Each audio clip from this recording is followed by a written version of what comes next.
Hello అండి, welcome to my channel. వాళ్ళ recipe ఏంటంటే రసకొర ఉండలు చేసి చూపిస్తున్నాను. కొబ్బరితోటి తర్వాత పంచదార ఈ రెండు ఇంగ్రీడియంట్స్తో సరిపోతుంది. సో ఇవి ఏంటంటే పెళ్ళైన తర్వాత కొత్తగా పెళ్ళైన ఆడపిల్లలకి ఇవి శారీలా ఇచ్చి పంపిస్తారు.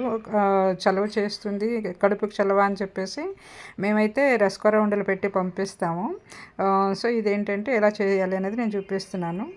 సో ముందుగా దీనికి ఏంటంటే ఈక్వల్గా తీసుకుంటారు. ఒక గ్లాస్ పంచదార, ఒక గ్లాస్ కొబ్బరి తీసుకుంటారు. అలా అయితే సరిగ్గా సరిపోతుందని. కొంచెం స్వీట్ తక్కువ తినేవాళ్ళు అయితే ఒక పావు కప్పు తగ్గించుకోవచ్చండి. ఒక గ్లాస్ కొబ్బరికి ఒక ముప్పావు కప్పు పంచదార వేసుకుంటే సరిపోతుంది. సో దాంట్లో ఏంటంటే కొంచెం వాటర్ వేసుకుని కొంచెం ముద్రపాకంలో వచ్చిందనుకోండి, మనకి ఉండలు తొందరగా అయిపోతుంది అండ్ తెల్లగా కూడా వస్తుంటుంది బాగాను. చూసారా, పాకం బాగా ముదిరిన తర్వాత నేనైతే కొబ్బరి వేసేసిన తర్వాత దీన్ని ఎట్లా ఉడకనివ్వాలి బాగాను. టైం పడుతుంది అండ్ మనం దగ్గరే ఉంటూ కలుపుతూ ఉండాలి కూడాను. సో ఇది ఇలాగ కొంచెం దగ్గర పడిన తర్వాత మనం దీంతో అవ్వలేదు అనుకుంటే విస్కర్ ఉంటుంది కదా, దాంతో తిప్పుకోవచ్చండి. తిప్పుకుంటే బాగా దగ్గర పడిందంటే మనకి చూసారా ఇట్లా నురుగులా వచ్చింది అనేసి అంటే కొబ్బరి ఉడికినట్టే. నేను అలా విస్కర్ తోటి కొంచెం గట్టిగా ఎనుపుకున్నాం అనుకోండి, మనకి కొబ్బరి మెత్తబడుతుంది అండ్ ఉండ కూడా చాలా సాఫ్ట్గా వస్తుంది.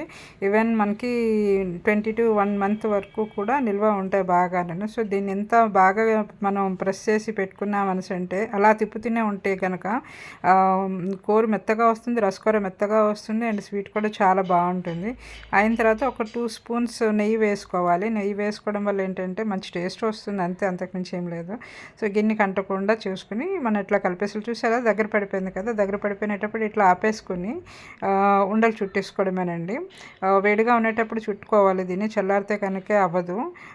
మనకి పాకం ఒకవేళ ఉండ రాలేదు అనుకుంటే మళ్ళీ ఒక్కసారి ఏంటంటే పొయ్యి మీద పెట్టి కొంచెం వాటర్ వేసుకుని మళ్ళీ ఉండ చుట్టేసుకోవచ్చు అండి. అంతే, ఇంకా కొంచెం కష్టం అవుతుంది, కాకపోతే టేస్ట్ అయితే బాగుంటుంది.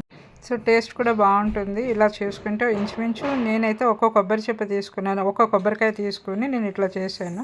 అండ్ దీన్ని బర్ఫీలా కూడా చేసుకోవచ్చండి. ప్లేట్కి నెయ్యి రాసుకుని దాని మీద ఇట్లా మనం పెట్టేసి ఒక 2 minutes ఉంచేసామనుకోండి, తర్వాత ఇట్లానే కట్ చేసేసుకోవాలి. కట్ చేసేసుకొని బర్ఫీలా కూడా చేసుకోవచ్చు. మేమైతే ఇట్లా ఉండలు చేసి పెళ్ళైన అమ్మాయిలకి, కొత్తగా పెళ్ళైన అమ్మాయిలకి అయితే ఇట్లా రసకొర ఉండలు అని చెప్పేసి సార్లా పెడతాం అనమాట. ఇది మంచిది, కడుపుకి చలవ చేస్తుంది అని చెప్పేసి పెడతారు. సో తినడానికి కూడా టేస్ట్ చాలా బాగుంటుంది. ఇదండి ఇవాళ రెసిపీ అయితే. చూసారా, రసకొర కూడా అదే కొబ్బరి బర్ఫీలు అన్నాం కదా, ఇలా ప్లేట్లో కూడా వేసేసుకుని మనం కట్ చేసుకున్నాం అనుకోండి, మనకు కావాల్సిన షేప్లోని ముక్క కూడా చాలా మెత్తగా వచ్చేస్తుంది. తర్వాత టేస్ట్ కూడా చాలా బాగుంది. చూసారా, మనకి కావాల్సిన షేప్లో కట్ చేసుకోవచ్చు. అండ్ ఒక్క 2 వేలతో ఇట్లా చిదిమి తీసుకోవచ్చు అనమాట, అంత బాగా వచ్చింది. మీరు కూడా ఒకసారి ట్రై చేయండి. మీరు ఏమంటారో ఈ ఉండల్ని అని చెప్పేసి చేయండి. కొబ్బరి లౌజ్లు అని కూడా అంటారు.